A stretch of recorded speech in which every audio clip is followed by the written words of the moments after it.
Holi special এইভাবে একবার সাবুদানার শরবত বানিয়ে দেখুন, মন প্রাণ জুড়ে যাবে এক চুমুকেই।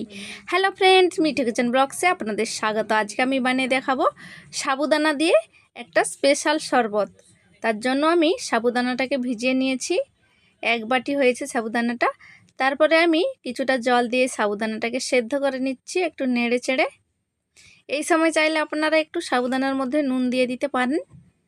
দেখুন একটু জেলিয়ে পরিণত হয়ে গেছে। এইবার আমি একটা ছাঁকনিতে ছেঁকে নিয়ে রেখে দেব। আর এদিকে একটা জেলি নিয়েছি, পাইনাপেল ফ্লেভার। চাইলে আপনারা যে কোনো ফ্লেভারের নিতে পারেন, প্রিমিক্সওয়ালা এই জেলিটা। এদিকে আমি একটা পাত্রে সাবুদানাটা রেখে দিচ্ছি, ঠান্ডা হয়ে গেছে। দেখুন কতটা বড় বড় হয়ে ফুলে গেছে। আর একটা সসপ্যানের মধ্যে নিয়ে নিয়েছি কিছুটা জল, 400 গ্রামের মতো দিয়ে দিচ্ছি। প্রিমিক্স পাউডারটা দিয়ে গুলিয়ে নিচ্ছি। এই সময় কিন্তু গ্যাসের আঁচটা বন্ধ করা আছে। জলটা ফুটে গেলেই কিন্তু গ্যাসের আঁচটা বন্ধ করে দিতে হবে। তারপরে এই প্রিমিক্স পাউডারটা দিয়ে ভালো করে নেড়ে চেড়ে মিশিয়ে নিতে হবে। মিশে গেলে একটা থালার মধ্যে ঢেলে নিতে হবে, ঢেলে নিয়ে ঠান্ডা করে নিতে হবে। ঠান্ডা হয়ে গেলে জেলিতে পরিণত হয়ে যাবে আর থালা থেকে খুব সহজেই কিন্তু ছেড়ে যাবে। এতে কিন্তু কোনো রকম চিনি দেওয়া যাবে না, আগে থেকেই সব কিছু দেওয়া থাকে। আর এদিকে সাবুদানাটা দেখুন ঠান্ডা হয়ে গেছে, একটা কড়াইয়ের মধ্যে নিয়ে নিয়েছি। তারপরে দিয়ে দিচ্ছি 800 গ্রাম গরুর দুধ, আগে থেকে আমি জাল করে ঠান্ডা করে নিয়েছিলাম। ভালো করে সাবুদানার সঙ্গে আমি মিশিয়ে নিয়েছি। তারপরে আমি 2 চামচ চিয়া সিড ভিজিয়ে রেখেছিলাম, সেটাকেও আমি দিয়ে দিচ্ছি এর সাথে।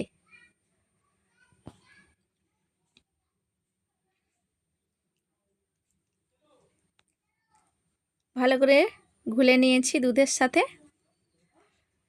তারপরে আমি দিয়ে দিচ্ছি রুয়াবসা। যতটা লাগবে ততটা দিতে হবে, কিন্তু যে যেমন মিষ্টি খায়। আমি এদিকে কোনো রকম চিনির ব্যবহার করব না, কোনো রকম মিষ্টির ব্যবহার করব না। এই রুয়াবসাটা দিয়েই আমি গুলে নিচ্ছি। তারপরে দিয়ে দিচ্ছি কিছুটা তরমুজ, আর কিছুটা কালো আঙ্গুর কুচোনো, আর কিছুটা আপেল কুচোনো, আর কিছুটা স্ট্রবেরি কুচোনো দিয়ে ভালো করে মিশিয়ে নিচ্ছি। যে কোনো ফ্রুটস আপনারা এতে ছোট ছোট করে কেটে দিয়ে দিতে পারেন। তারপরে দিয়ে দিচ্ছি কিশমিশ আর পিস্তাটা। আমি আমার মনপছন্দভাবে ফ্রুটস নিয়েছি, চাইলে আপনারা যেই ফ্রুটস ভালো লাগে সেটা দিতে পারেন। আর এদিকে দেখুন জেলিটা কিন্তু জমে গেছে।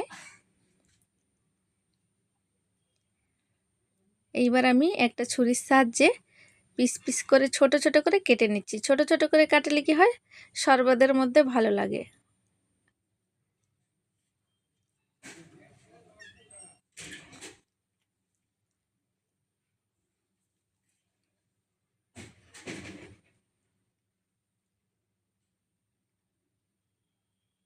এই শরবতটা হোলির সময় একবার বানিয়ে দেখুন, খেতে দারুণ লাগবে।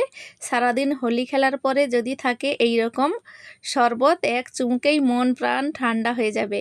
আর বাচ্চাদের তো খুবই পছন্দের।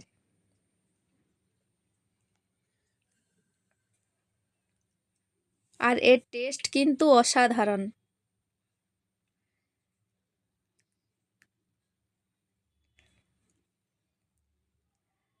জেলিটা আমি ছোট ছোট করে কেটে নিয়েছি।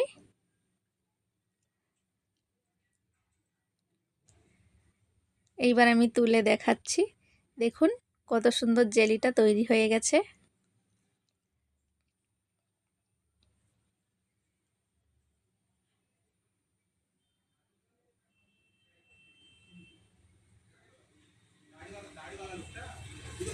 একটা আমি তুলে দেখাচ্ছি, দেখুন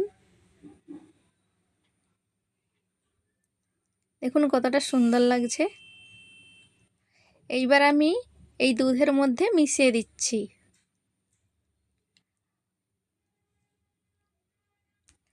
সত্যি বন্ধুরা, এইভাবে একবার শরবত বানিয়ে দেখুন, খেতে অসাধারণ লাগবে।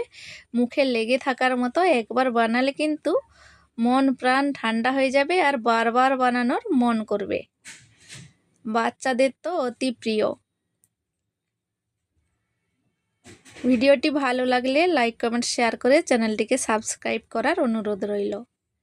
এখানে আমি রুয়াবজাটা দিয়েছি, আপনারা চাইলে আরও দিতে পারেন, তাহলে আরও পিঙ্ক কালার হয়ে যাবে। এইবার আমি 3টে গ্লাস নিয়েছি, গ্লাসের মধ্যে দিয়ে দিচ্ছি।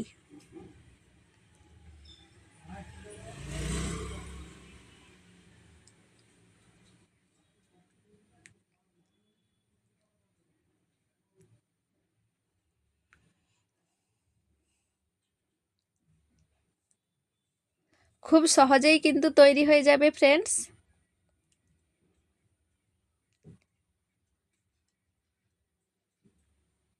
অনেক তো শরবত খেয়েছি আমরা, একবার অন্য রকমের শরবত বানিয়ে দেখুন, একেবারে জমে যাবে হোলিটা। দেখুন আমি গ্লাসের মধ্যে সাজিয়ে নিয়েছি।